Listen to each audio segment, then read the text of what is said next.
a day when the sky unleashed its fury with an unrelenting downpour, a lone figure emerged amidst the tumultuous weather. This mysterious man, a stranger to the city, trudged through the flooded streets, his clothes soaked, clinging to his frame. The wind whipped around him, a symphony of howling gusts that echoed through the desolate urban landscape. Despite the biting cold that seeped into his bones, he pressed on, driven by a primal need for shelter and sustenance, his gaze reflecting a mix of determination and weariness, scanned the row of houses before him. Each step he took was heavy, weighed down by the chill and fatigue. Finally, he stopped in front of a particularly inviting home, where warm light spilled from the windows, cutting through the dreariness of the storm. Gathering the last remnants of his strength, he raised a trembling hand and knocked on the door, his heart pounding with a mixture of hope and apprehension. From the other side, a voice emerged, cautious, yet tinged with an underlying warmth. In the heart of the city, where the streets wove together like threads in a tapestry, stood a modest house that seemed to defy the gloom of the storm. This was the home of Jonathan, a man known for his reclusiveness, living in the company of his old, loyal dog, Max.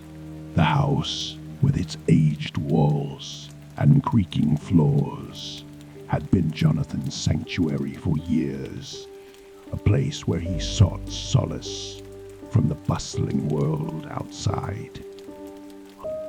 On this tempestuous night, as the rain lashed against the window panes and the wind moaned through the eaves, Jonathan sat in his armchair, lost in the pages of a well-worn book. The crackling fire in the hearth cast a warm glow across the room, shadows dancing playfully on the walls. Max, lying by his feet, occasionally lifted his head to listen to the storm's symphony. When the knock came, it was a soft, tentative sound, almost drowned out by the howling wind. Jonathan, startled from his quiet contemplation, set his book aside and made his way to the window. As he peered out, the sight of the stranger standing in the downpour evoked a mix of curiosity and concern. The man's clothes were drenched, clinging to him as he stood there, a forlorn figure against the relentless elements. Jonathan's heart, usually so guarded and isolated, felt an unexpected stir of empathy. With a deep breath, he unlatched the door and called out into the storm, inviting the stranger into the warmth of his home. As the stranger stepped inside, Jonathan was struck by the stark contrast between the man's harsh journey and the tranquil atmosphere of the house. He led the stranger to a cozy nook by the heater, where the warmth was most potent, and handed him a dry, thick jacket, its fabric soft and comforting. While the stranger thawed, Jonathan busied himself in the kitchen. The act of cooking, something he rarely did with such intent, felt surprisingly fulfilling. He moved with a sense of purpose, chopping vegetables and simmering a hearty stew, the kind that warms from the inside out. The scent of herbs and spices began to permeate the house, mingling with the smoky aroma of the firewood. As they sat down to eat, the conversation was sparse but cordial. The stranger, whose name was Edward, ate with a subdued but evident appreciation, his eyes conveying a silent gratitude. Jonathan, usually a man of few words, found himself talking more than usual, filling the silence with anecdotes about the town, the weather patterns, and even stories about Max, who had now cozied up next to Edward, as if sensing the man's need for warmth and companionship. After dinner, Jonathan brewed a pot of tea, the steam rising in gentle spirals. He served it in his grandmother's old porcelain cups, a family heirloom that rarely saw the light of day. They sat in the living room, the tea warming their hands as they sipped in silence, each lost in his own thoughts. The storm raged on outside, but inside the cocoon of tranquility, Jonathan felt an unusual sense of contentment, having someone to share the space with, even if it was just for one night. The clock ticked steadily, marking the passing of a night that felt suspended from the usual flow of time, a unique interlude in the life of a solitary man and his unexpected guest. As dawn broke, casting a pale light through the curtains, Edward quietly rose. He dressed silently, careful not to disturb the peaceful slumber of his host and the dog. Glancing around the room one last time, he felt a pang of something akin to regret, a rare sensation for someone who had wandered so long without a destination. The house, with its creaky floorboards and the lingering scent of last night's meal, had offered him a brief respite from his nomadic life. With a soft sigh, he penned a note of thanks, leaving it on the kitchen table where Jonathan would easily find it. Slipping out of the house as quietly as he had entered, Edward stepped back into the outside world, where the storm had now subsided into a drizzle, and the streets glistened wetly under the early morning light. Jonathan, waking a few hours later, stretched and yawned, feeling an unusual lightness in his heart. He had grown accustomed to the silence of his house, but the previous night had brought a change, a disruption that was surprisingly welcome. Noticing Edward's absence, he wasn't surprised. He understood the nature of a traveler's soul. Finding the note, a simple message of gratitude, brought a smile to his lips. He read it several times, each word reinforcing the sense of satisfaction he felt for having extended his hospitality. After preparing himself a modest breakfast, he sat at the table, sipping his coffee and reflecting on the unexpected companionship he had experienced. Max, sensing his master's contemplative mood, rested his head on Jonathan's lap, offering silent comfort. As the days passed, Jonathan found himself thinking often of the stranger. There was something intriguing about Edward, a sense of mystery that lingered in the air long after his departure. The brief encounter had left a mark on Jonathan, subtly altering the rhythm of his daily life. He began to take more notice of the world outside his window, watching the comings and goings of the neighborhood with newfound interest. Even his interactions with the few acquaintances he had in town became less perfunctory, more engaged. It was as if Edward's visit had opened a door, letting in a breath of fresh air into Jonathan's cloistered existence. About a week later, Jonathan decided to attend a local art exhibition.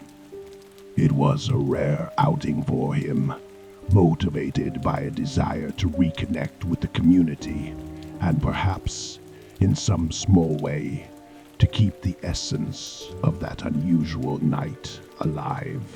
The exhibition was held in a grand old building at the heart of the city, its walls adorned with various artworks that captured moments of life, emotion, and beauty.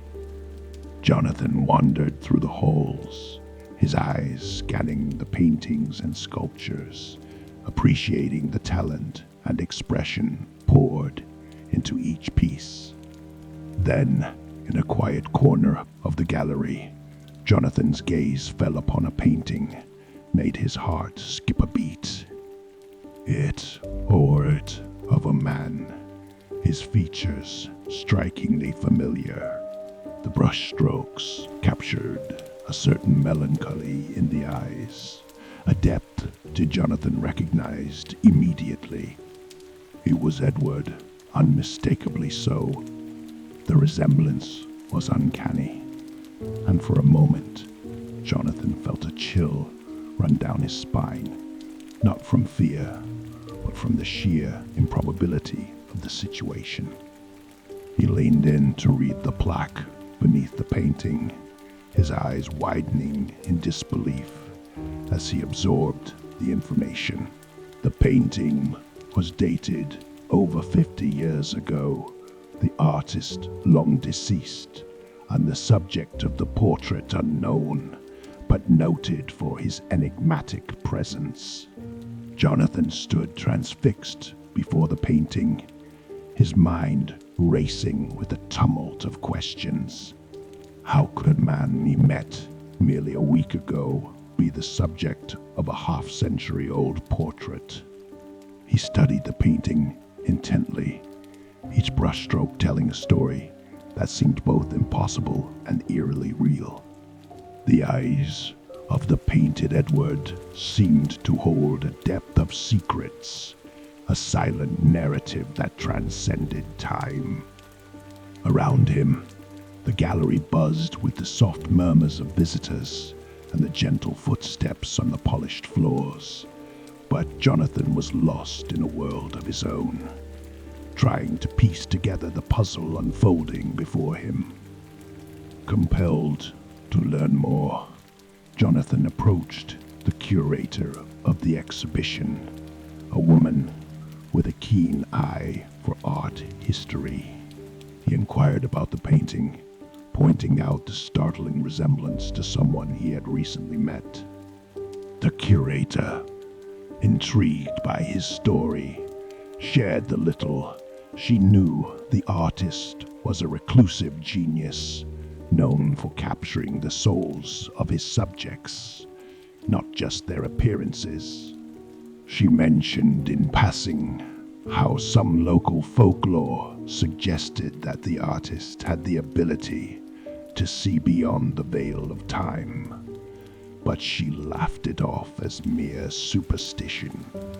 However, Jonathan couldn't shake off the feeling that there was more to the painting than met the eye. His curiosity turned into an obsession as he delved deeper into the history of the artist and the mysterious subject of the painting. He visited libraries, pored over old newspapers, and spoke with local historians. Each piece of information added to the enigma, painting a picture of a time long gone and a man who seemed to exist outside the bounds of normalcy. He learned that the artist had died under mysterious circumstances, and with him, the truth about his subjects had seemingly vanished. As Jonathan delved deeper, nights turned sleepless. He lay awake, the image of the painting etched in his mind. The once comforting presence of Max and the warmth of his home now felt suffocating. Walls were closing in on him. He felt a growing sense of unease, a feeling that he was being watched, not by a person, but by an inexplicable presence.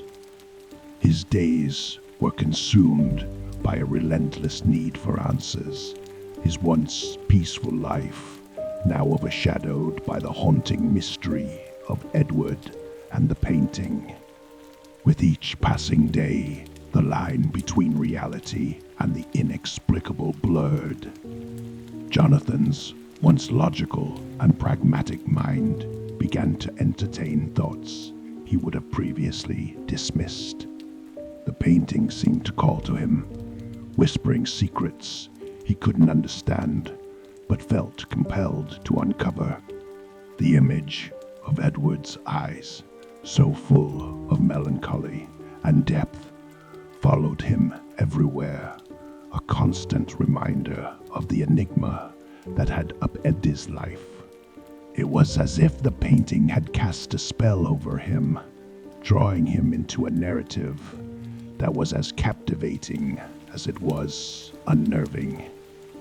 In the weeks that followed, Jonathan's life became irrevocably intertwined with the mystery of the painting.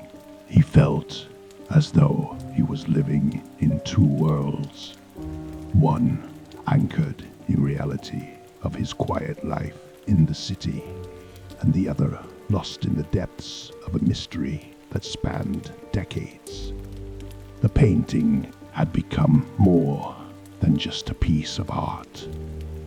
It was a portal to questions that had no answers. Then came the evening that would forever remain etched in his memory, just out of reach. As a storm similar to the one on the night he met Edward brewed outside, Jonathan sighed in his living room, the painting now hanging on his wall. He couldn't explain why he had bought it, nor why he felt compelled to gaze into it every day. Max lay at his feet, his presence a comforting constant in a world that no longer made sense. As the wind howled and the rain beat against the windows, Jonathan felt an inexplicable connection to the painting, a pull that transcended time and logic. He stood up, his eyes fixed on the painting, and as he did, something shifted. For a fleeting moment, it seemed as though Edward's expression changed, a subtle hint of a smile playing on his lips. Or perhaps it was a trick of the light. Jonathan stepped closer, his heart pounding, a mix of fear and fascination. He reached out a trembling hand towards the canvas, half expecting to feel the brushstrokes morph under his touch. But it was just a painting, cold and still. That night, Jonathan dreamt of Edward, of the stormy night they met, and of worlds beyond his understanding. In his dream, Edward spoke of lives intertwined, of destinies that cross paths in unexpected ways, of the thin veil between reality and the unknown. Jonathan woke up with a start, the remnants of the dream lingering like a distant echo. The painting, now just a silhouette in the dark room, seemed to watch over him. Days turned into weeks, and Jonathan's search for answers gradually waned, the mystery of the painting and Edward remaining unsolved. He learned to live with the questions, accepting that some mysteries are not meant to be unraveled. The painting remained on his wall, a silent guardian of a story untold, bridge to a past that Jonathan was no longer certain he wanted to cross. He often caught himself staring into it, lost in thought, wondering about the thin line between the real and the surreal. And so, life continued with Jonathan and Max in their home, the painting a constant enigma, Visitors to his house would often comment on the striking portrait, its subject's eyes seeming to hold a depth of emotion and history. Jonathan would simply smile, never fully revealing the tale of that stormy night or the unexplainable connection he felt. The mystery of Edward and the painting became a part of him, an unsolved riddle that added a layer of intrigue his otherwise ordinary existence. It was a reminder that the world is full of mysteries, some of which are better left untouched, hovering in the realm of the unknown.